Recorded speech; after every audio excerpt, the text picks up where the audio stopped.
রুচিকর ভাষায় মমতাকে আক্রমণ অভিজিতের।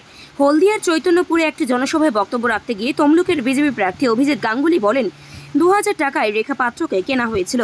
মমতা ব্যানার্জি, তুমি কত টাকায় বিক্রি হও? মমতা বন্দ্যোপাধ্যায়ের বিরুদ্ধে একের পর এক এই ধরনের মন্তব্যের জোরে এলাকার সাধারণ মানুষদের পাশাপাশি বিজেপির শিক্ষিত মহলেও বিজেপির প্রার্থীর ভাষা প্রয়োগ নিয়ে প্রশ্ন উঠতে শুরু করেছে।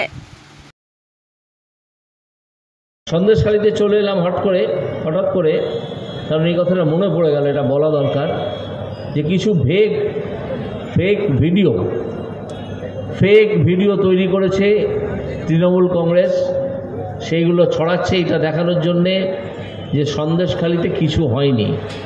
তো সন্দেশখালীতে কী কী হয়েছিল আমরা কি জানি? প্রথমে আমরা কি জেনেছিলাম?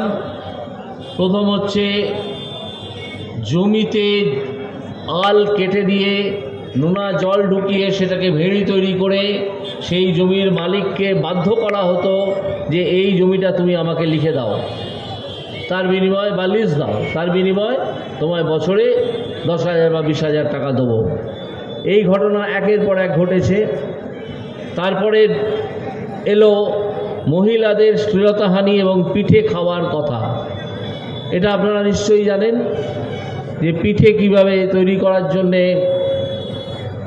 একটা পরিবারের তরুণী বা যুবতীকে তুলে নিয়ে যেত ওই শাহজাহান বাহিনী এবং তারপর তাদের ক্লাবে এবং তাদের পার্টি অফিসে নিগ্রহ করত। তারপর এলো শাহজাহান বাহিনীর আরও বিভিন্ন দুষ্কৃতই খবর। দেখা গেল বিজেপির 5 জন মানুষকে মেরে ফেলা হয়েছিল, পোস্ট পোল ভায়োলেন্স বলে আমরা যাকে জানি। 2021 সালের নির্বাচনের পর সেই 5 জনের 3 জনের মৃতদেহ উদ্ধার করা গেছে। শাহজাহানের নাম সেই এফআইআরে আছে, কিন্তু 2 জনের মৃতদেহ আজও উদ্ধার করা যায়নি। এই যে সব কাজ যা কখন উঠে এলো আপনারা নিশ্চয়ই টিভিতে দেখেছেন যে বিরাট সংখ্যক মহিলা হাতে লাঠি এবং ঝাঁটা নিয়ে সন্দেশখালী থানার সামনে অভিযান করলেন এবং সেখানে অবস্থান করলেন।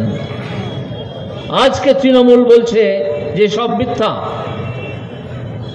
2000 টাকায় রেখাপাত্রকে কেনা হয়ে গিয়েছিল। 2000 টাকায় রেখাপাত্রকে কেনা হয়েছিল। মমতা ব্যানার্জি, তুমি কত টাকায় বিক্রি হও? তোমার হাতে তো 8 লাখ টাকা গুঁজে দিলে একটা চাকরি দাও। তোমার হাতে 10 লাখ টাকা গুঁজে দেয় এবং দিয়ে রেশনকে হাওয়া করে দেয় অন্য দেশে। ভারতবর্ষেই থাকে না সে রেশন। তো তোমার 10 লাখ টাকা কেন? তুমি কেয়া শেঠকে দিয়ে মুখে ফুলটিস মারো, সেই জন্যে মেকআপ করে বেরো। আর রেখাপাত্র গরিব মানুষ, লোকের বাড়িতে কাজ করে খায়। আমাদের প্রার্থী মমতা ব্যানার্জির মতো সুন্দরী নন, একটু বেশি সুন্দরী। তো সেই জন্য রেখাপাত্রকে 2000 টাকায় কেনা যায়। একজন মহিলা আর একজন মহিলা সম্বন্ধে কি করে এই উক্তি করতে পারেন তা আমরা ভাবতেও পারি না। মমতা ব্যানার্জি মহিলা তো, আমার মনে প্রশ্ন জাগে মাঝে মাঝে।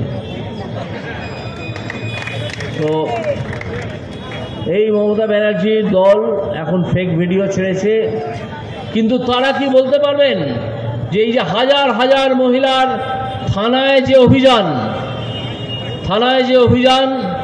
সেই অভিযানে হাজার হাজার যে মহিলা জড়ো হয়েছিলেন সবাই মিথ্যে টাকা নিয়ে গিয়েছিলেন, সবাইকে কিনে নিয়ে যাওয়া হয়েছিল।